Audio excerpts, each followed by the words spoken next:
밖에 계신 분 입실해 주십시오. 자, 우리 이제 강좌로는 이제 뭐 세 강좌, 7강좌지만은 마지막 강좌, 9강좌, 10강좌는 같이 합쳐서 하시고 그러면 이제 7, 8, 9, 10 남았네요.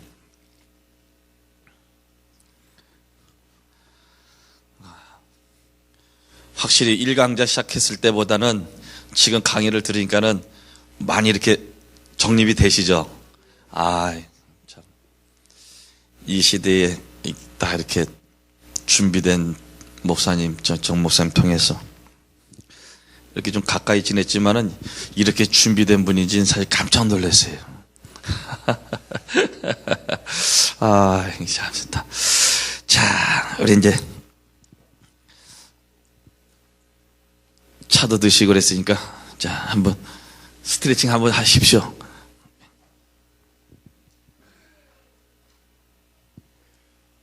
아, 이거 우두두둑 소리 나는 것도 오래간만에 하네, 이거.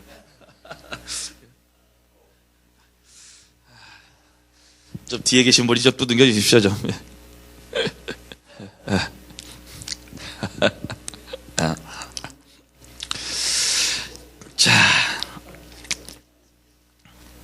자, 이제 7강자, 또 우리 강사님 모시겠습니다. 자, 박수 하십니다.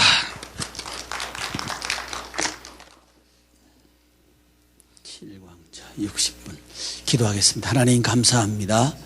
우리를 주의 종으로 뽑아주시고 또 세워주신 것을 감사합니다.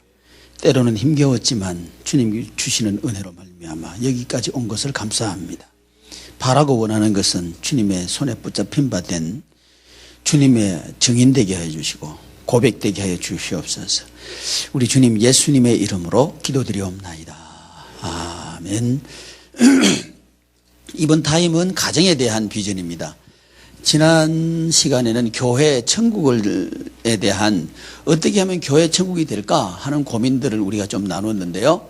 교회 천국을 이루는 데 있어서 중요한 것은 뭐냐 하면 구조다 하는 얘기를 여전히 했죠.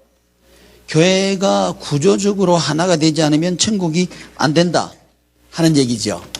그래서 교회가 천국이 되려고 하면 구조적으로 하나가 되어야 된다 해서 우리 성도님들과 나누실 때 항상 구조에 대한 그림을 반복하십시오 하는 말씀을 드렸습니다. 그러면 다시 한번 우리도 구조를 한번 그려보기를 바라는데요. 위에는 하늘인데요. 하나님은 세 분이시다. 근데 이분은 한 분이시다 하는 존재 양태에서부터 시작하자 그랬죠. 삼위일체, 존재론적인 삼위일체에서부터 비전을 시작하는 거예요. 비전 시작하면서 여기서부터 시작하자는 거죠. 왜 그런가 하니, 왜 하나님 이해에서부터 비전을 시작하느냐 하면 성경 전체의 주제가 뭐라고요? 하나님 나라니까. 그러니까 하나님 나라 관점에서 교회를 이해하겠다는 겁니다, 지금. 그러니까 교회 비전을 이해하면서 하나님 나라로 들어가는 이유가 뭐냐면 성경 전체의 대주제가 하나님 나라이기 때문에 하나님 나라를 이해하자. 이렇게 들어가는 거죠. 그래서 하나님께서는 어떤 분인가를 우리가 이해해야 하나님 나라를 이해할 수 있습니다. 이렇게 전개하는 거고요. 전개하면서 하나님은 세 분이신데 한 분이십니다 하면서 삼위일체로 접근하고요. 삼위일체인데 삼위일체 이해하는 것이 한 5가지 정도 이해가 있는데요. 그중에서 2가지만 채택을 한 거죠. 하나는 뭐냐면 존재론적인 삼위일체하고 하나는 경륜적인 삼위일체를 우리가 이 필요에 의해서 가지고 온 거죠. 그래서 존재론적인 삼위일체에서는 하나됨을 우리는 나타내는 거죠. 여기서 교회가 하나 돼야 된다는 것을 강조하기 위해서 여기서 나왔다는 걸 얘기하고 싶어서 삼위일체를 얘기하는 거. 의도를 알아야 됩니다. 이 교육에 있어서 교육은 반드시 방향성이 있고 의도가 있잖아요. 이 방향성과 의도가 항상 유지돼야 그 교육은 좋은 교육이죠. 그리고 평가가 가능한 거죠. 교육은 항상 평가가 가능해야 교육이죠. 그죠? 그 시험 보잖아요. 그러니까 우리도 교회를 이렇게 섬기면서 우리 교회가 지금 생명력 있는 교회인가 아닌가를 평가할 수 있는 평가 기준이 있어야 된다고요. 그걸 이제 우리 여기서 세워가는 건데 그게 뭐냐? 하나됨이라는 거죠. 하나됨의 출발이 뭐냐? 삼위일체다. 왜 삼위일체를 얘기하는 건가? 하나님 나라에서부터 어디서? 우리가 세상에서 하나님 나라 생활을 해야 되니까 그러려고 하면 하나님이 어떤 분인가를 우리가 이해해야 된다로 우리 성도님들을 초청하는 거죠. 그래야 성도님들이 삶 속에서 천국이란 이 개념 속으로 훅 들어온다는 거죠. 그래서 우리는 항상 복음 이해도 그렇고 모든 이해를 삶의 현장 속으로 쑥 들어오게 만들어야 되는 거예요. 왜냐하면 교회는 그 시대의 현장의 필요를 담아내는 게 교회거든요. 다시 말씀드리면 우리 성도님들의 삶의 현장에서 천국이 이루어져야 되는 거죠. 이런 필요성을 담아내고 제공하는 것이 교회다. 이런 의미에서 교회는 뭐다? 대한공동체다. 는 얘기가 가능한 거죠. 우리나라의 교회가 처음 들어왔을 때 한국 교회는 대한공동체였습니다. 그러나 지금 물어봐야 돼요. 지금 교회는 대한공동체인가는 물어봐야 돼요. 우리의 대답은 분명하죠. 아니란 얘기죠. 오히려 세상의 교회를 염려하는 지경이 됐죠. 왜 이렇게 됐나를 우리는 이해할 때 교회 이해가 잘못되어 있다는 거죠. 그래서 지난 시간에는 교회 천국을 이해하면서 각 시대별로 다 이해는 못했지만 원시 시대하고 족장 시대만 잠깐 이해했어요. 그리고 훅 뛰어넘어가지고 21세기 쪽으로 달려오면서 종교개혁 시대를 좀 들어왔고 그다음에 칼 발트 전 시대 자유주의 시대에 왔고 이렇게 왔어. 지금까지 왔거든요. 그러면서 지금 시대의 필요는 뭔가를 봤더니 제각각 요구하는 게 다르더라는 거죠. 그러니까 우리 교회는요 제각각 다른 요구를 우리는 대응해야 되는 거고요. 그걸 채워줘야 되는 거예요. 그렇다면 우리는 우리에게 뭔가 있어야 될 거 아니에요. 실질적으로 있어야 되는데 우리에게 있는 건 없다는 거예요. 그러면 없다고 해서 없다 그러면 우리 사역은 끝이에요. 그럼 뭐 없어도 할 수 있어야 된다는 거죠. 그 이해가 어디서 왔느냐? 무에서부터 유를 창조하시는 하나님. 여기서부터 오는 거예요. 근데 그 하나님이 어떤 분인가 봤더니 연합하시더라는 거예요. 세 분인데 한 분으로 연합해서 사역하시더라는 거죠. 그게 창조 사역은 혼자 사역이 아니죠. 삼위의 사역이죠. 그죠? 이 성경이 제안하는 거잖아요. 그죠? 가르치는 거잖아요. 그러니까 여기서 우리는 차관점을 가지고 지금 이 시대의 필요는 뭐다? 개인주의인데 이 개인주의를 연합 속으로 끌어들여야 된다. 하나 되게 끌어들여야 된다. 진정으로 개인주의가 요구하는 건요, 같이 있고 싶다는 거죠. 그죠? 복지사회 스웨덴이나 이쪽에서 자살률이 제일 높다는 거 우리 알잖아요. 왜 그러냐면 상황이 사람의 삶의 질을 높여주는 건 아니라는 거죠. 사람이 진정 원하는 건 옆에 있는 사람과의 관계성 속에서 연합이죠. 이걸 우리 교회가 대안으로 제안해야 되는데 교회가 먼저 분열되어 있는데 무슨 대안이 되냐는 말이죠. 그래서 우리는 교회다움을 회복해야 되는 이유가 거기 있는 거죠. 그게 뭐냐 하면 유기체로서 예수 한 몸으로서 교회를 회복하자 하는 이 얘기를 하려고 하면 하나님이 어떤 분인가를 우리 이해해야 된다 그랬죠. 여기서부터 와야 된다. 그 다음에 예수님 이해하는 거 하실 수 있겠죠. 반복 안 해도 되겠죠. 근데 성령님이 어떤 분인가 우리 이해했죠. 그리고 그 다음에 교회를 이해했는데 교회가 어떤 공동체인가 봤더니 유기체다. 유기체인데 예수 생명에 연합된 공동체다. 그걸 한 몸이라 그러더라. 그래서 바울적인 표현을 하면 그리스도의 몸으로서 교회다. 그런데 이 바울의 그리스도의 몸으로서 교회는 베드로에게 있어서 신령한 집으로서 교회인데 베드로의 신령한 집도 유기체더라 하는 얘기 전번에 했죠. 지난 시간에. 그죠? 그냥 지나가면서 드렸는데 그냥 탁 캐치하신 분은 캐치하셨을 거고요.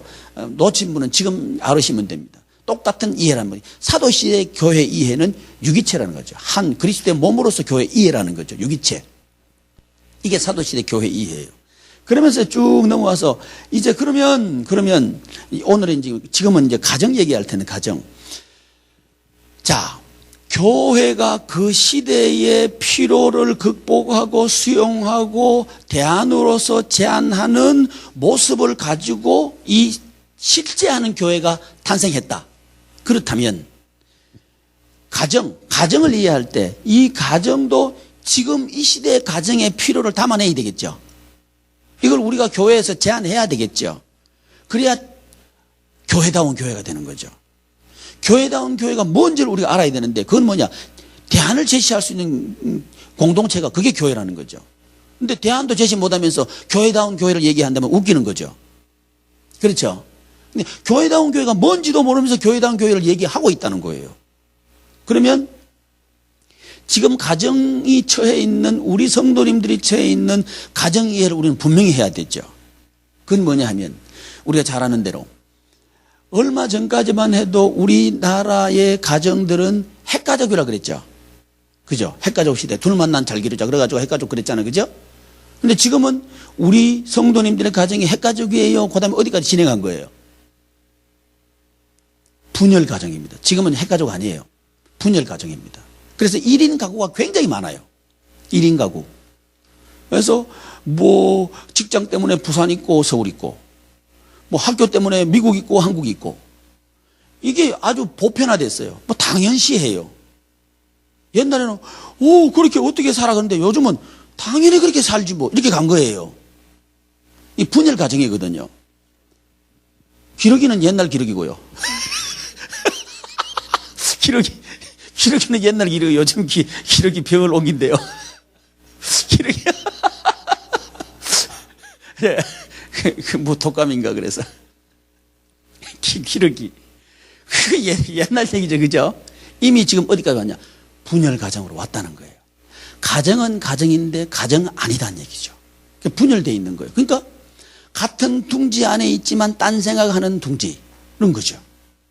그러니까 아내 생각, 남편 생각, 자녀 생각 각각 다른 거예요. 이게 우리 가정이죠. 우리 성도님들의 가정이란 얘기죠. 정확하게 얘기하면. 그렇죠.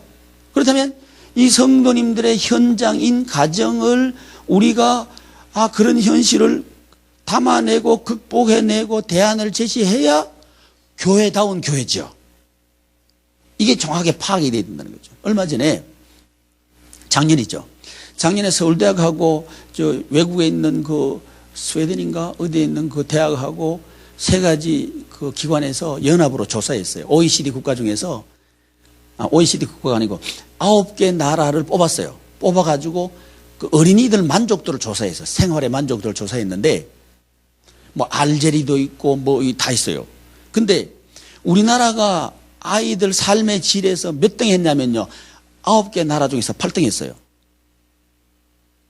스마트폰은 있고 아주 편리한데 제가 지금 제 기억이 정확하다면 알제리보다 못해요.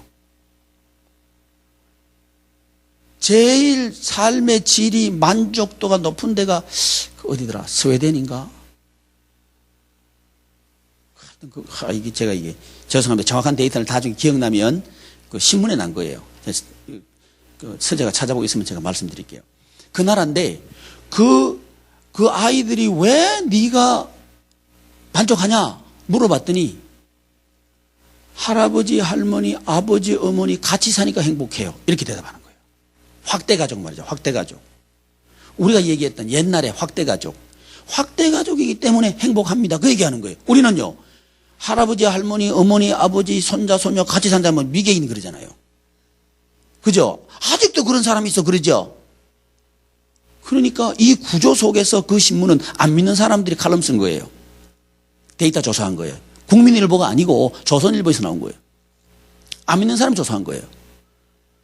거기서 칼럼의 주제를 어디쪽으로 끌고 왔냐면 대가족 스마트폰이 있는 한국 아이들은 불행하다고 하는데 대가족 속에 있는 이 나라는 행복하다고 한다 하면서 퀘션 마크 딱 쳐놓은 거예요. 과연 어떤 가정 구조가 행복합니까를 물어보는 거죠. 이게 우리 정확한 우리 한국 가정의 현실이라는 거죠. 여기서 이 조사가 우리 교회가 무엇을 이 사회를 향해서 대안을 제시해야 되는가를 중요한 시사점을 준다고 저는 보는 거죠. 그건요. 족장시대 교회를 돌아다 보면 족장시대 교회도요. 사실은 그 상황이 아까 잠깐 말씀드렸는데 분열되어 있는 상황이죠. 언어가 통하지 않고 혼잡되어 있고 그죠? 그런 상황이에요. 성과 대를 쌓았다 이 말은 도시 건설한다는 거 우리 이해하시잖아요. 그죠? 문화 건설, 도시 건설, 문명 건설 뭐 이거 잘 살아보자 이거 한 거예요. 근데 그게 무너져 버린 거예요. 무너지고 나니까 후 흩어져 가지고 말도 안 통하고 막 이렇게 돼 버린 거죠. 그게 신할이죠. 그때 등장한 게 족장시대 교회란 말이죠. 또 하나 비슷한 상황이 하나 시대적으로 나타났는데 그게 디아스포라 시대예요. 성전이 무너졌어요. 성전이 무너지고 나니까 이 제사장 그룹들이 사라져 버린 거예요. 왜? 제사장 그룹들은 성전이 있어야 일할 수 있는 사람들이잖아요. 근데 성전 자체가 없어져 버리니까 유대인 구성 요소 중에서 이 제사장 그룹들, 사두개파가 사라져 버린 거예요. 사두개파가 사라진 거예요. 왜? 활동 근거가 없어져 버렸어요. 또 하나 SNF파가 사라져 버렸어요. 이 SNF파는 뭐냐 하면 무력으로 로마 정권하고 들이붙어 가지고 독립을 쟁취해내겠다는 그룹이 이 그룹 과격분자들이잖아요. 이 그룹도 싸워가지고 없어져 버린 거예요. 자연스럽게 남은 건 뭐냐면 그 바리새파밖에 안 남았어요. 바리새파. 이 바리새파에서 나온 게 뭐냐, 랍비 그룹이 나왔습니다. 그래서 그 토라, 유대인들 랍비 토라 얘기하는 건 사실은 다 이 바리새파에 속한 사람들이에요. 이 사람들이 중요하게 생각한 뭐냐면 토라예요, 토라. 하나님 말씀을 중요하게 생각한 거예요. 이러면 우리는 와 이거 좋다 이렇게 얼른 가잖아, 그죠? 근데 중요한 건 뭐냐면 이 사람들이 토라를 얘기하면서 뭔 얘기했냐면 이 사람들은 두 가지를 구분해요. 하나는 토라가 그 성문 토라가 있고, 이건 모세 오경을 말합니다. 성문 토라가 있고, 하나는 그 성문 토라가 아닌 구전 토라가 있어요. 근데 구전 토라가 있는데 성문 토라는 우리가 인정하는 하나님의 말씀이죠. 근데 이 사람들은 뭐까지 하나님의 말씀으로 첨가했느냐면 구전 토라를 하나님의 말씀 위치에 딱 올려버린 거예요. 뭐라고 얘기하면서 하나님께서 계시의 말씀을 주실 때에 이 계시의 말씀을 해석할 수 있는 계시도 주셨다. 이게 근거예요. 그래서 구전되어 내려오고 있는 이 구전 토라는 뭐냐면 성문 토라를 우리의 삶의 현장에 적용할 수 있는 해석과 적용, 이게 구전 토라예요. 이걸 말하면 요즘 우리로 말하면 그 주석이죠. 주석서를 성경 위치에다 올려버렸다 이 말이죠. 여기서 하나 더 해가지고 이 사람들은 메시아의 자격을 제한했어요. 자기들이 정했단 말이죠. 그 중에 하나가 뭐냐면, 그들의 필요가 뭐냐면 로마 정권으로부터 이스라엘이 독립하는 거죠. 이게 그들의 필요였어요. 그들의 입장에서 메시아의 조건은 뭐냐면 군인이어야 된다는 거죠. 왜? 로마 정권으로부터 독립을 만들어주는 사람이 메시아라는 거예요. 이게 메시아 조건 중에 하나입니다. 이런 의미로 볼 때 예수님은 메시아입니까 아닙니까? 아니죠. 그러니까 메시아를 죽인 거예요. 예수님이 메시아라 그러니까 네가 무슨 메시아냐 그래가지고 그들의 기준에 맞춰서 예수님을 처형한 거예요. 기꺼이 처형한 겁니다. 어디까지 갔어요? 메시아의 자격까지 인간이 정한 데까지 가버렸단 말이에요, 이 사람들이. 그런데 제가 이 말씀 드리려고 하는 게 아니고 이 디아스포라 시대 때 흩어졌잖아요. 흩어졌는데 이 흩어진 유대인들을 흩어지지 않도록 하고 묶어주는, 하나로 묶어주는 중요한 일이 하나 있었다. 그게 뭐냐면 회당입니다. 성전에서만 하나님이 계신 줄 알았어요. 가나안 정복시대 때. 그래서 성전을 떠나면 죽는 줄 알았어요. 근데 성전은 무너져 버렸어요. 그러면 하나님은 우리에게 떠났다 그러면서 슬프게 이 사람들은 막 흩어져 가지고 막 슬픈 노래를 부르고 시편 나오죠. 그거 했단 말이죠. 근데 흩어져 가지고 10가정 12가정 모여 가지고 하나님 말씀을 읽고 예배했어요. 그런데 놀라운 일이 벌어진 거예요. 성전에만 임재하신다고 생각했던 하나님의 임재가 그 예배 가운데, 말씀 예배 가운데 임재하신 거예요. 그들이 느끼게 됩니다. 제사에만 하나님이 임재하시는 게 아니고 말씀 예배에도 하나님이 임재하시는구나를 느낀 거예요. 이때 회당에서 이런 중요한 일이 일어났는데 그게 뭐냐면 다시 쇠마가 일어난 거예요. 하나님 말씀 교육이 일어난 거예요. 두 가지 시대에 공통점이 있는데 족장 시대의 공통점도 흩어짐과 분열입니다. 그리고 디아스포라 시대에도 요구와 요청이 뭐냐면 흩어짐과 분열입니다. 이 두 가지를 공히 하나로 만들어내고 묶어내는 하나님께서 주신 사역이 뭐냐면 교육이라고 하는 거예요. 교육. 교육을 통해서 하나를 만들어냈단 말이죠. 그러면 제가 왜 이 말씀 드리냐면 21세기 우리 가정의 현실은 뭐냐? 분열이라는 거죠. 분열 가정이 됐고 단절돼 있고 소통이 안 되고 이런 시대라는 거죠. 그렇다면 성경 안에서 우리에게 제안받는 대안은 뭔가? 하나님 말씀, 쇠마를 해야 된다는 거죠. 가정에서 하나님 말씀 교육을 해야 된다는 거죠. 길게 여기까지 돌아왔는데 길게 여기까지 돌아온 이유가 뭐냐 하면 이 교회와 가정의 관련성을 우리가 지어야 되기 때문에 그래요. 그러니까 교회는 생명력 있는 교회는 사역이 연결되고 흘러야 되고 사역의 현장이 연결되고 흘러야 된다 그랬죠. 이 구조가 되어야 된다 그랬죠.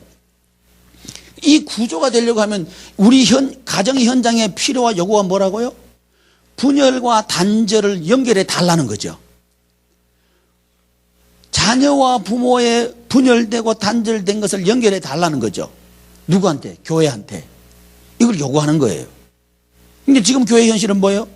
애가 들어오면 너는 유치부, 너는 영아부, 너는 초등부, 너는 고등부, 나는 장년부 가서 쭉 흩어져 버려 들어가는 게 지금 모습이잖아요. 오히려 교회가 이 분열의 구조를 가지고 있는 거예요. 이게 아니라는 거죠. 구조적으로 아니라는 거죠. 그래서 통합의 구조로 가야 되는데 그러면 이 구조가 사역 속에서 이 구조화되어야 된다는 거죠. 이해되시죠? 구조로 구조화하는 게 아니고 사역으로 구조화해야 된다는 거죠. 그러니까 우리가 예수 한 몸이 사역연합이다 하는 이 말이 그냥 말로에만 그치는 게 아니고 실제가 되려고 하면 우리 교회를 만들어가는 것이 사역으로 만들어가는 것이 사역으로 현장을 연합해가는 이것이 구조 속에서 나타나야 되는 거죠. 그러려고 하면 이 교회를 설립하기 위해서 하나님께서는 성령님께서는 성도 각자에게 뭘 주셨어요? 은사를 주셨어요. 그죠?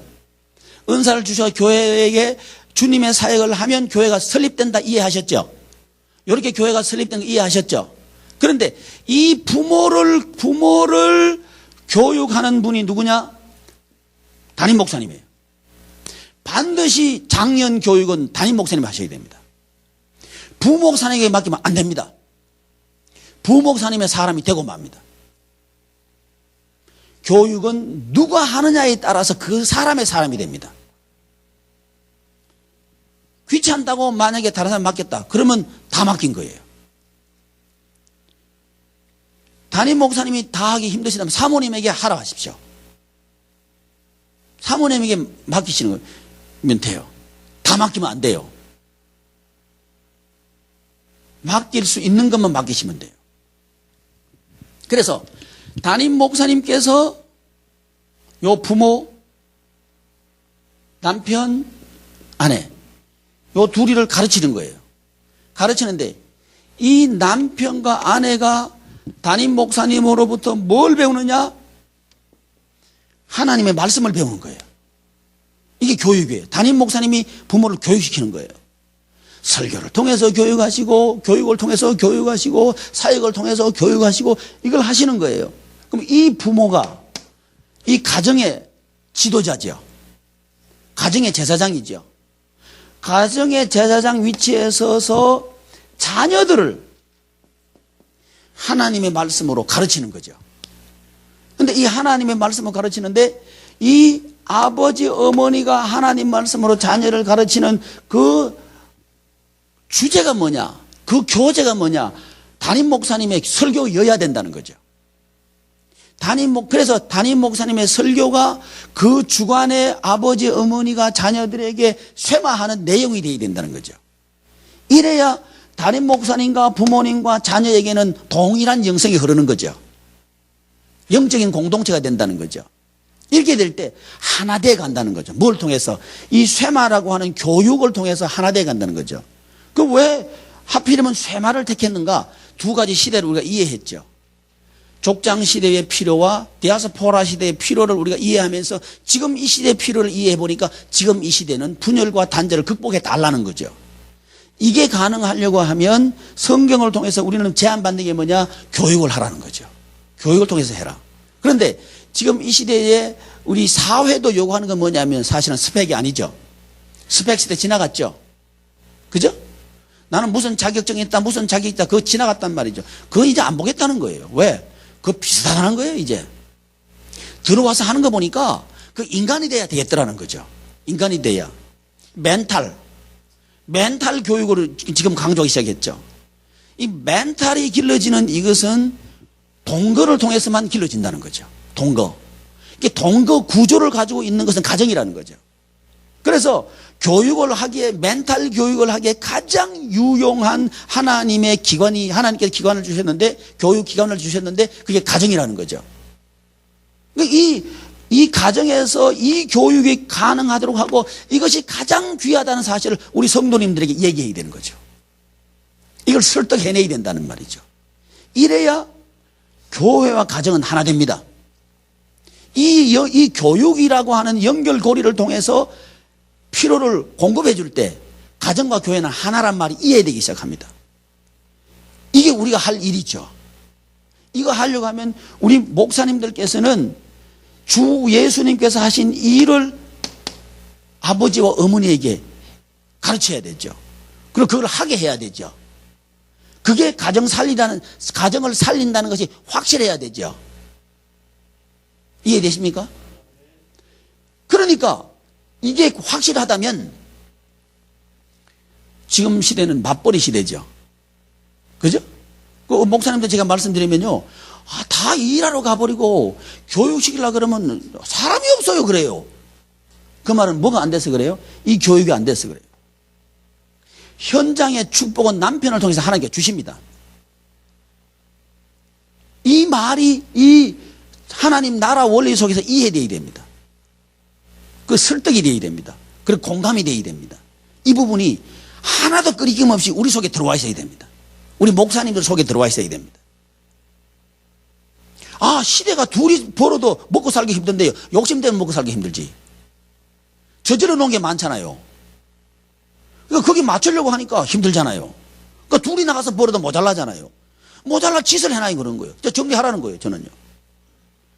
소유의 넉넉함의 인생의 양질, 그거 아니다 이거지. 그게 아니고 어디에 있다? 주님의 일에 있다. 이걸 우리 이야기하기 시작하자는 거죠. 이 부분에서 우리 목사님들이 담력을 가지고 계셔야 되고요. 믿음을 가지고 계셔야 돼요. 그럴 때 이걸 가능하게 하는 게 뭐냐? 담임 목사님이 아버지와 어머니를 가르쳐야 된다는 거죠. 이게 설득이 되면 둘이 벌어야 된다는 얘기가 안 나옵니다. 남편이 벌어도 충분하다. 이 얘기 나와요. 누가 하시니까? 하나님께서 하시니까. 누굴 통해서 하시니까? 남편을 통해서 하시니까 충분하다. 이게 설득이 되어야 됩니다. 그럴 때 젊은 분들이 있잖아요. 현실적으로 젊은 그 집사님들, 권사님들이 교회 자원이 돼요. 그들이 일하게 하면 돼요. 이런 구조로 갈 때 주의 일을 할 때 하나님께서 그 가정을 만지는 걸 경험하게 되는 거죠. 어디서? 이 현장에서.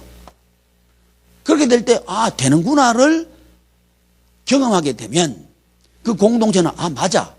이렇게 되는 거죠. 여기까지는 우리의 십자가가 필요하죠. 우리의 십자가라는 얘기를 말씀드렸는데 사실은요, 우리의 경험이죠. 우리의 삶이죠. 우리의 삶의 고백이 거기 있어야 되죠. 그럴 때 우리의 삶의 고백이 증인으로서 성도님들에게 나타날 때 성도님들은 그때서야 비로소 인격적으로 가정에서는 하나님의 말씀을 가르쳐야 돼. 이게 설득이 되겠죠. 멘탈 교육은요, 가정에서 시키는 거다. 이게 설득이 되는 거죠. 학교에서 인격 교육을 시킬 수 있다. 이미 우리는 포기했죠. 안 되는 거 알잖아요. 그럼 대안이 뭐냐 이거죠. 이 대안을 교회에서 제공해야 교회는 대안공동체예요.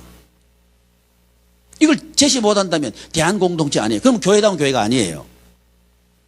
교회다운 교회가 되려면 대안을 제시해야 돼요. 그게 뭐냐? 가정을 살리는 공동체. 이게 교회라는 거예요. 이렇게 되려면 그 중요한 사역의 고리가 뭐다?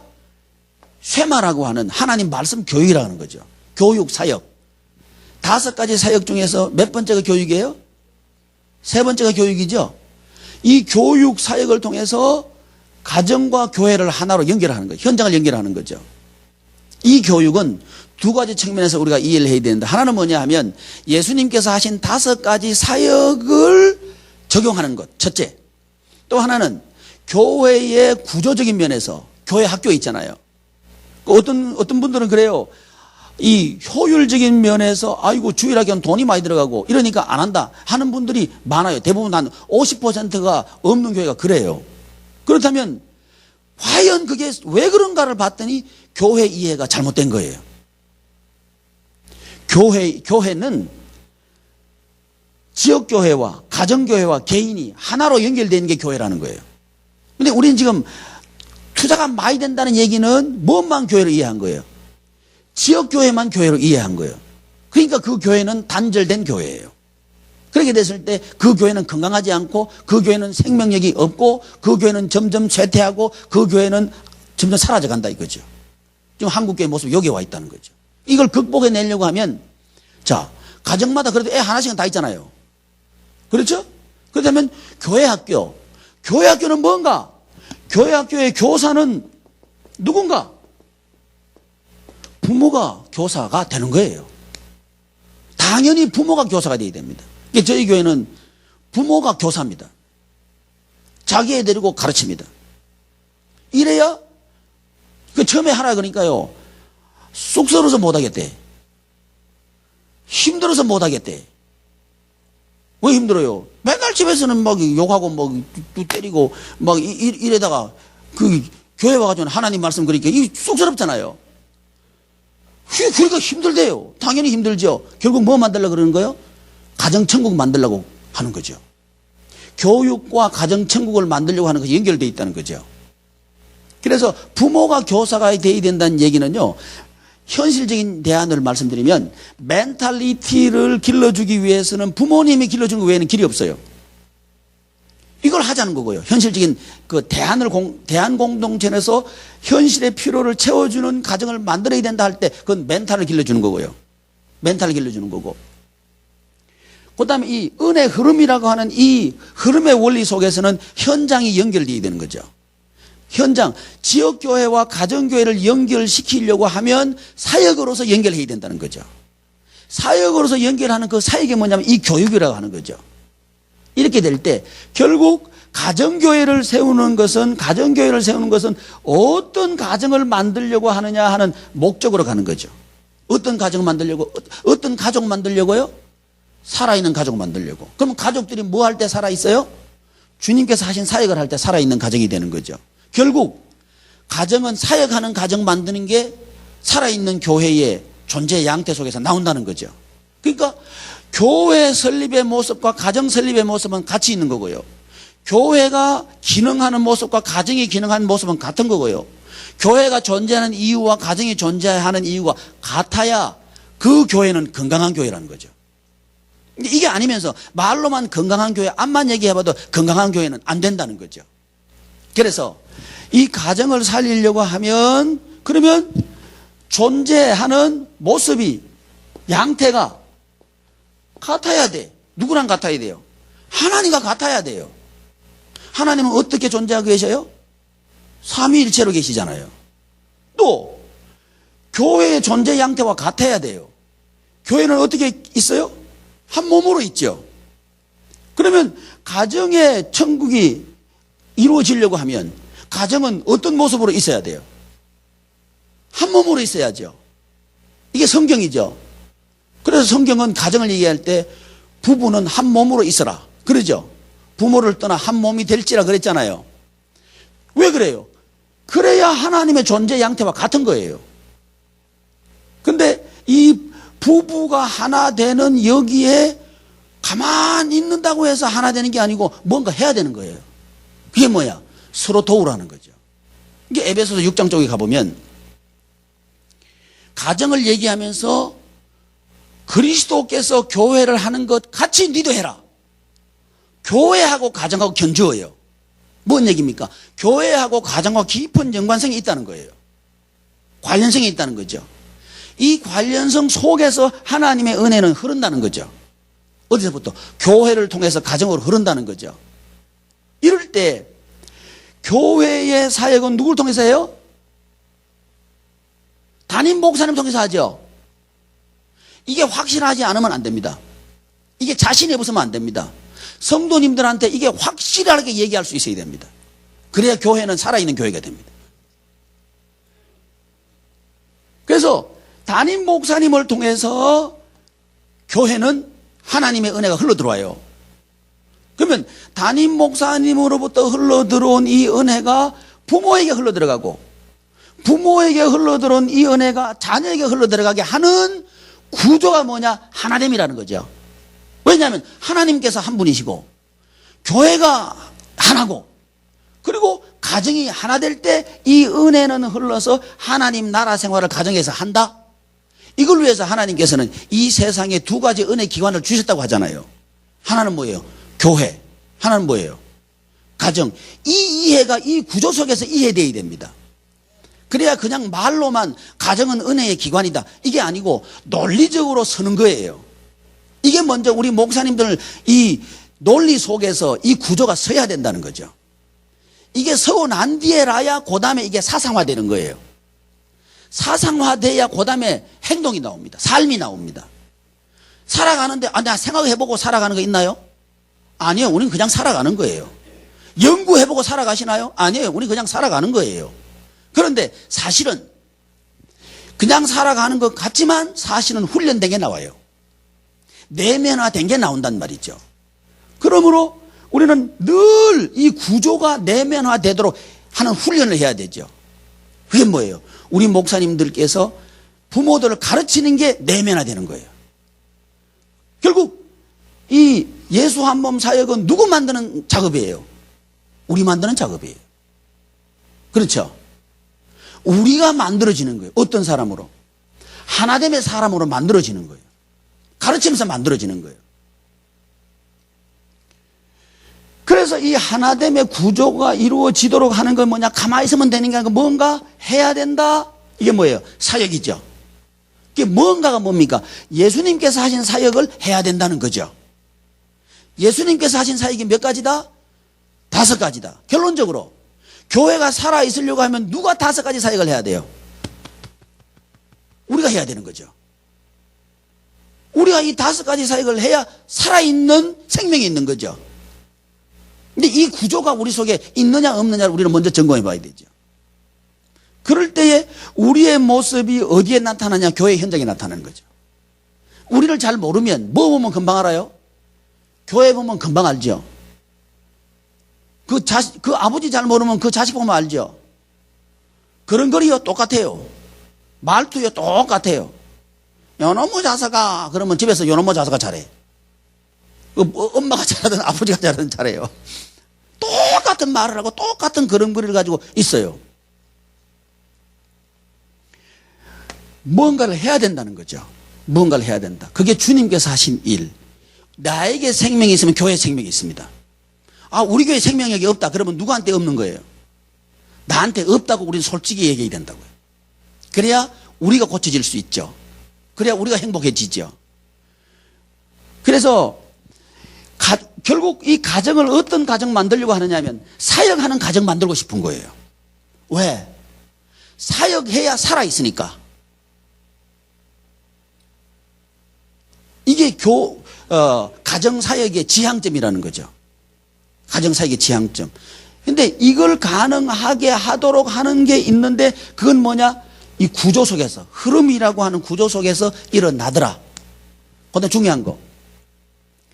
이 구조, 흐름이라고 하는 구조가 가능하려고 하면 질서라고 하는 것이 굉장히 중요하다. 그래서 성삼위 하나님을 이해하면서 성부, 성자, 성령님 이해했죠. 근데 왜 우리가 성부, 성령, 성자, 성부 이렇게 안 하고 성부, 성자, 성령 이렇게 하느냐 이 말이죠. 그건 질서예요. 영적인 질서. 이 영적인 질서가 교회에도 분명히 서야 됩니다. 그래서 영적인 질서의 헤드십은 담임 목사님입니다. 담임 목사님이 그 교회의 영적인 질서의 헤드십에 서야 됩니다. 이걸 우리 입으로 말할 수 있어야 됩니다. 우리 입으로 당당히 선포할 수 있어야 됩니다. 이게 아니라면 아직 우리 속에 내면 안 된 겁니다.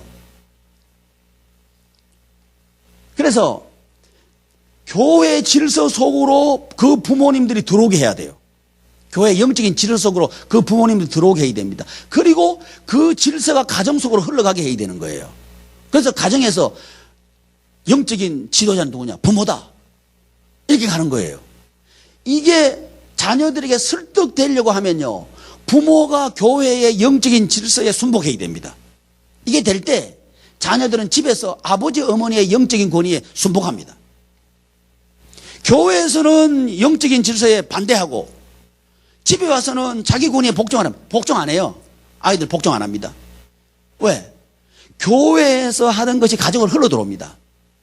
이 흐름의 원리, 이 구조 속으로 들어오는 거예요. 그래서 이걸 우리 성도님들에게 말씀을 해야 돼요. 이거 겁주는 게 아니고 있는 그대로 말씀하셔야 된다고요. 이거 있는 그대로 말씀하는 것이 객관적으로 입증되려고 하면 여기서부터 와야 된다고. 성삼위 하나님의 질서에서부터 이게 와야 된다고. 그래야 가정 질서 쪽으로 갈 수 있는 거예요. 대부분 좀 껄끄러운 게요, 교회에서 담임 목사님의 영적인 질서를 얘기하는데 우리는 좀 껄끄러워해요. 왜? 내 문제니까. 힘들어 한다고요. 근데 우리 성도님들이 어디 가서 얘기하면 잘 이해하냐면요, 집에서 영적인 질서가 세워지도 그것도 잘 이해해. 왜? 지 문제니까. 그죠? 그러니까 좀 껄끄럽거든. 그 가정의 영적인 질서부터 먼저 얘기하셔요. 그리고 교회 얘기하면 할 수 없이 끄떡끄떡 그래요. 처음에는. 근데 그게 이제 이해가 되면, 논리적으로 서고 나면 다 이해해요. 좀 거꾸로와도 괜찮습니다. 이 교회 영적인 질서 얘기하다가 약간 이쪽에 비추면서 다시 돌아가도 괜찮아요.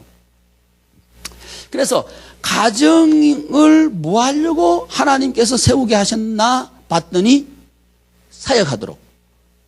누구 사역하도록? 목사님 사역하도록. 예수 그리스도의 사역인데요, 예수 그리스도께서는 담임 목사님을 통해서 역사하십니다. 뭐 하늘에서 뚝 떨어져 역사 안 하신다는 거죠. 이게요, 성도님들한테 제가 드리는 이 말씀 이대로 그냥 그 돌직구로 그냥 확 날려야 돼요. 그거 할 수 있어야 그게 우리가 되는 거죠. 이거 아니라면 우리 자신 없는 거 아니에요. 그죠? 그러면 우리 이거 목회하는 거 아니잖아요. 딴짓하고 있는 거 아니에요. 그죠? 그거 말고 진짜 내가 믿는 거 얘기하자 이 말이죠. 이 영적인 질서가 흘러 들어와서 가정에 들어가야 그 가정이 된다. 뭐가 극복되는가? 분열된 게 극복된다. 분열된 게 극복된다. 그래서 쇠마라고 하는 하나님 말씀의 교육이 되면 처음에는 좀 어색해요. 어색해. 근데 하다 보면 그게 이제 익숙해져요. 그리고 그게 진정성을 획득해 가기 시작합니다. 왜? 말씀 자체가 힘이 있어요. 말씀 자체가 온전하게 만들고요. 말씀 자체가 수술하고요. 말씀 자체가 세워가죠. 그러니까 하면 돼요. 이 구조 속으로 우리 성도님들의 가정을 초청해 들어가시면 된다는 거죠.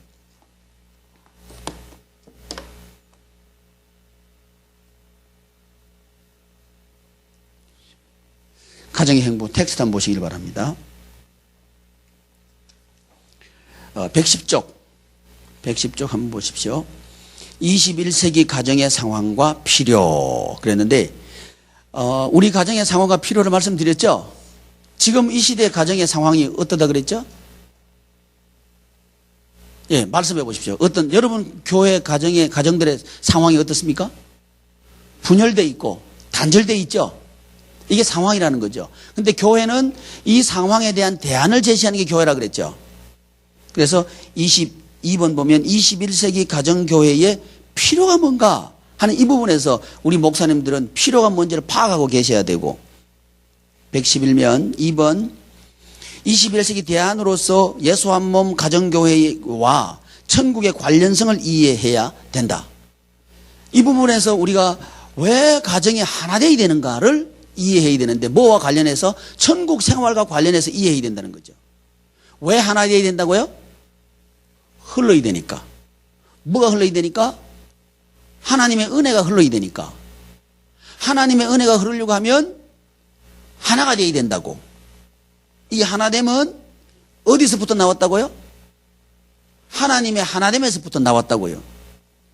그래서 이 가정이 왜 하나 돼야 되는가를 천국 생활과 관련해서 우리 성도들의 가정을 이해시켜야 됩니다. 가정이 천국이 되려고 하면 하나 돼야 된다 하는 것을 이해해야 되고요. 이걸 가능하도록 하는 방법이 뭔가? 2번 예수 한 몸 가정교회를 만드는 원리와 방법이 뭔가? 방법이 뭔가를 우리가 말씀드렸는데 그게 뭐라고요? 말씀하셔야 돼요. 그게 뭐라고요? 아이, 우리끼리인데 뭐 틀려도 괜찮아요. 뭐 답이 어디 있어요. 여러분, 교회 돌아가셔요. 성도님들 뭐 가르칠 거예요? 그거 얘기해 보세요. 큰일 났네요. 중간 이제 가자. 중간 가지 말고요. 꼴찌 가도 괜찮아요. 도발하셔요. 뭐 해요? 교육이죠, 그죠? 다 하시면서 얘기 안 하시는 거죠? 그러면 제가 자꾸 힘들어져요. 무슨 교육? 쇠마. 그러니까 이 말씀 교육을 하는데 그 텍스트는 뭐예요? 목사님 말씀 가지고 그 주에 목사님 말씀이 그 주간에 가정들이 나누어야 될 말씀이 돼야 되는 거죠. 그래야 하나 되는 거죠. 이거 아니면요, 괜히 딴 교재 가져와서 성경 공부하라 그래요. 이러니까 흐르지 않는다고요. 담임 목사님의 말씀이 흐르게 해야 된다. 그게 부모한테 흐르고 자녀한테 흐르고 그게 삶의 현장에 적용되도록 해야 된다. 그럴 때 그 개인이 삶의 현장에 가서 열매를 맺게 된다. 그럴 때 말씀대로 하니까 되는군요가 나오죠. 말씀대로 하니까 되는군요. 현장에서 그 대답이 나오는 거예요. 그 대답이 나와야 교회는 살아있는 교회가 되는 거죠. 우리는 이걸 하도록 하는 게 목회라는 거죠. 이게 분명해졌어요. 그러니까 우리 성도님들에게 살아있는 가정이 되도록 하고 싶다. 가정이 천국 생활하는 가정으로 만들고 싶다. 그러면 반드시 우리는 그 부모들에게 뭘 해야 돼요? 교육을 해야 돼요. 교육을 안 한다면 그 교회는 세워지지 않는다는 거예요. 어떤 교회는 안 세워진다? 천국 생활하는 살아있는 교회는 안 세워진다는 거예요. 그럼 뭘로 세워지는데? 조직으로서 교회가 세워지겠죠. 그러면 그 교회는 분열하게 될 거예요. 뭐와 뭐가 분열하느냐? 목사님과 성도들이 분열할 거예요. 다툴 거예요. 예를 들면 다른 얘기를 하면 장로님들과 목사님이 다툴 거예요. 이쪽으로 가버린다고요. 왜? 사역 안 하면 조직으로 갑니다. 사역 안 해도 뭐 중간에 적당한 위치에 있겠지. 그렇지 않다는 거예요. 사역 안 하면 조직으로 가버려요. 둘 중에 하나입니다. 그러니까 살아있지 않으면 죽은 거지. 죽은 것도 아니고 살은 것도 아니고 중간에 뭐가 있다. 그런 건 없다 이거예요. 그래서 우리 목사님들께서 가정을 살리고 싶다 그러면 부모님한테 반드시 뭘 하셔야 된다? 교육을 하셔야 된다. 근데 그 교재가 뭐다? 목사님 말씀이다. 근데 목사님의 말씀이 교재가 되도록 우리는 뭔가를 해야 되겠죠. 저희 교회에서는 주보에다 실어요. 그 주간에 하는 것을 그 주간에 주일 설교를요 6일 동안 나눌 수 있는 제목들을 드리고 그 주제들을 쓰고 내용들을 적어가지고 드립니다. 그 주보를 가지고 그렇게 하고 새벽에 그 말씀을 강해해요. 그러면서 새벽 기도에 다 나오라고 그래. 다 나오지는 않아요. 근데 좀 많이 나오고 있어요. 점점 늘어나고 있어요. 안 나오면 제가 족치니까 안 나올 수가 없어요. 자꾸만 제가 막 이리 미치고 저리 미치고 해서 자꾸 끌어내요. 하여튼 끌어내는 게 목회예요. 저는 그렇게 이해합니다. 그래가지고 새벽 기도 나와 들으면 잘 된다. 자식들 살아난다. 이게 맞죠? 그래서 불러내는 거예요. 자꾸만. 안 나오면 운동한다 그래 불러내고. 무슨 운동? 월요일은 목장 기도하는 날. 화요일은 팀장 기도하는 날. 수요일은 교사 기도하는 날. 대부분요 다 걸려요. 목장이 교사고 뭐 팀장이고 다 걸려요. 그 말은 뭔 얘기예요? 매일 나오라는 얘기죠. 나오라는 거예요. 이렇게 우리가 몸부림치니까 좀 늘어나대요. 왜요? 그게 생명일이니까. 생명 살릴 일이니까. 그러면서 새벽기도 나오면 그 새벽 그날 쇠마할 것을 강해합니다. 듣고 집에 가서 자녀들과 나누라고. 이렇게 하면 교회와 가정이 새벽 기도회를 통해서 말씀을 통해서 주일 말씀이 계속 반복되면서 더 깊이 들어가면서 가정에 나눌 수 있는 이런 구조적인 사역의 구조를 가지게 만드는 거죠. 이런 그 사역의 메커니즘을 우리가 가지고 있어야 살아있게 되는 거지. 그냥 교회와 가정이 연결되어야 된다. 이 말은 누구나 한다고요. 근데 어떻게 하느냐가 우리에 없다면 그것은 공연불이죠. 그래서 쇠마의 주 텍스트는 목사님들의 말씀입니다. 그래서 목사님들의 색깔이 나와야 돼요. 그 누구의 색깔이 나오면 안 되고요. 그 교회는 그 교회의 색깔이 나와야 돼요. 그 말씀을 통해서 나오는 겁니다. 이게 한 번 선포된 게 끝나는 게 아니고 지속적으로 반복되도록 우리는 해야 되는 거죠. 이 구조를 가지고 있어야 되는 거죠. 뭘 통해서? 사역을 통해서. 그래서 사역과 사역의 현장을 이렇게 연결해 나가자는 얘기죠. 이렇게 될 때 교회는 가정과 하나가 돼 나간다. 이래도 제가 미심쩍어 가지고요. 기도 잘 안 나와요. 뭐가 필요해야 기도 나와요? 여러분 생각에 성도들이 언제 기도하러 나오시던가요? 지가 답답하면 나오죠. 안 나오라, 나오지 마라 그랬 나오죠. 우리 교회만 그래요? 그럼 다 그렇다 얘기 좀 해줘봐요. 난 목이 아파 죽겠는데. 다 그렇죠? 그러니까 답답해야 나와요. 근데 우리 부모님들의 제일 답답한 건요, 교육입니다. 이 똥통 머리만 좀 깨워주세요. 이거예요. 그래서 저희 교회에서 지금 하고 있는 게 자라스쿨이라고 새벽 기도 나오면 영어 가르쳐 줄게. 그래가지고 자녀 혼자 나오면 안 가르쳐 줘요. 반드시 부모가 나와야 가르쳐 줘요. 부모하고 자녀 같이 새벽 기도 나오라는 거예요. 자라스쿨 하는 날은요, 부모하고 자식하고 같이 나와야 돼. 나와가지고 새벽 기도 참석하고 자녀는 공부하러 가고 부모는 기도하고 좀 하다가 대부분 기도하라 그랬더니 기도 좀 하고 다 집에 가요. 뭐 어쨌든 간에 둘이는 나와요. 이게 뭐예요? 어쨌든 교회와 관련지어서 자녀 교육과 관련짓고 기도와 관련짓고 자식과 부모가 하나 되게 해주고 이런 구조를 만들어 가려고 하는 몸부림이 있다는 거죠. 이제 여러분 교회에서도 이걸 시도하면 좋겠어요. 이 몸부림을 우리 목사님들의 스타일에 맞도록 하시면 될 것 같아요. 저희 교회에서는 그렇게 합니다. 이렇게 될 때 교회와 가정 그리고 담임 목사님과 부모님과 자녀 이 그룹들은 하나로 묶어져 간다는 거죠.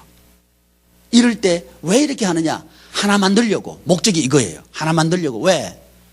살아있는 유기체는 하나예요. 하나의 구조를 가지고 있어야 흘러요. 흘러야 살아있는 거예요. 결론적으로 존재론적 삼위일체를 이해한 이유가 뭐냐면 이거 만들려고 그러는 거예요. 이거 만들려고. 가정의 비전, 가정의 행복을 만들려고 이거 하는 거예요. 존재론적인 삼위일체를 이해한 거예요. 우리 가정 하나 만들어야 된다. 왜? 그래야 우리 가정이 천국 생활을 한다. 이 말 하고 싶어서. 그래서 가정에 대한 비전은 뭐냐? 가정의 행복을 입니다. 행복한 가정 만들자. 이것이 우리 예수 한 몸 교회의 가정을 향한 비전입니다. 4비전 중에 두 번째 비전, 가정을 행복하게. 그러니까 이게 우리 성도님들 가정에 설득이 되어야 됩니다. 진정성을 가지고. 그럴 때, 아, 맞아. 교회와 가정은 하나야. 이게 가능해져요. 이게 아니고, 교회와 가정은 하나야. 그러니까 순종해. 이러면 당장 우리 성도님들은 뭐라고 생각해요? 아, 이거 교회가 뭐가 필요한가 보다, 야, 이거. 이렇게 이해해버리죠. 지금까지 우리가 그래 해왔기 때문에 그래요. 이걸 우리가 회개하고 바꾸자 이 말이죠. 진정으로 성도님들의 가정의 행복을 위해서 목회하자. 이게 보일 때에 우리 성도는 기꺼이 합니다. 준비 다 돼 있어요. 우리만 준비 안 돼 있을 뿐이에요. 우리 필요로 가정을 끌고 들어온 이것만 고쳐버리면 돼. 가정의 필요를 채워주기 위한 교회로 서면 된다 이거죠. 이게 교회 존재 양태예요. 21세기 교회가 요구하는 그거고요. 이런 교회가 되기만 하면 세상은 교회를 존경합니다. 지금 21세기의 교회가 제안해야 되는 대안은 그겁니다. 가정을 하나 만들자. 교회 오면 하나 만들 수 있다. 우리 목사님들의 교회에 오기만 오면 가정 하나 된다 그러면 오겠어요 안 오겠어요? 소문 듣고 다 오죠. 그렇죠? 여러분 교회에만 오기만 오면 똥통이 머리 좋아진다 그러면 오겠어요 안 오겠어요? 당연히 오지. 줄 서서 오죠. 그럴 때 그건 대한공동체라는 거죠. 이것을 제시할 수 있는 게 뭐냐? 하나의 구조를 가져야 된다. 자, 목회는 뭐 만들기 위해서? 하나의 구조 만드는 게 목회다. 이걸 하나로 만들기 위해서는 뭘 해야 된다? 사역을 해야 된다. 누가 하신 사역을 해야 된다? 예수님께서 하신 사역을 해야 된다. 예수님께서 하신 사역 중에 하나가 뭐냐? 설교다. 그러니까 설교는 우리의 필요를 가지고 달라들지 말고 성도님들의 필요를 가지고 가져가자 이 말이지. 현장의 필요를 투영하는 게 그게 설교다 이 말이지. 근데 우리는 잘못하면요, 내 필요를 가지고 설교했는데 가자 다 때려버려. 성도님들 알아 몰라요. 건방진짓이에요. 야, 저 목사님 때린다 때려. 그러죠? 안 그래요? 아, 그런다고요. 왜 그래요? 목사님의 필요를 가지고 설교한다는 인식을 우리 성도님이 갖고 있기 때문에 그래요. 이걸 불식시켜야 됩니다. 이러려고 하면 우리 현장의 이야기를 설교 속에 담아내야 되는 거예요. 어떤 식으로? 세 가지로. 제사적인 관점에서, 왕적인 관점에서, 선지자적인 관점에서 이걸 담아내야 진정성을 확보한다는 거죠. 어쨌든 이 설교가 기준입니다. 뭐라고요? 설교가 교육의 기준입니다. 우리 예수님께서도요, 설교가 항상 기준이었어요. 그래서 설교는 굉장히 중요합니다. 이 설교의 스킬이 아니고요, 설교를 어떤 목적으로 가져야 되는가, 설교의 지향점은 어디 있는가. 그래서 적용이 빈약한 설교는요, 그건 설교 아니에요. 적용점이 분명해야 됩니다. 어떤 사람은요, 성경 공부해놓고 설교했다고 하는 분이 있어요. 이거 진짜 웃겨요. 그건 성경 공부죠. 성경 공부하고 설교는 다르죠. 설교는요, 적용점이 분명해야 되고 확실해야 돼요. 이게 설교잖아요. 그죠? 그러면 이게 기준이 돼가지고 그 주관의 교육이 된다고요. 그러니까 설교와 교육의 연결이죠. 사역의 연결이죠. 그러니까 예배와 교육에 연결되는 거죠. 이 사역의 연결로 현장에 연결되는 거죠. 이런 구조를 우리 교회들이 가지고 있도록 해야 된다는 거죠. 그래서 가정의 행복을 오늘 지금은 제가 정확하게 맞췄습니다. 20분에. 저 뒤에 시계가 20분이에요. 제 시계는 또 넘었네. 저 뒤에 한번 보세요. 저 뒤에 시계 20분 맞죠? 제가 거짓부로 한 거 아니에요. 여러분 수고 많으셨습니다.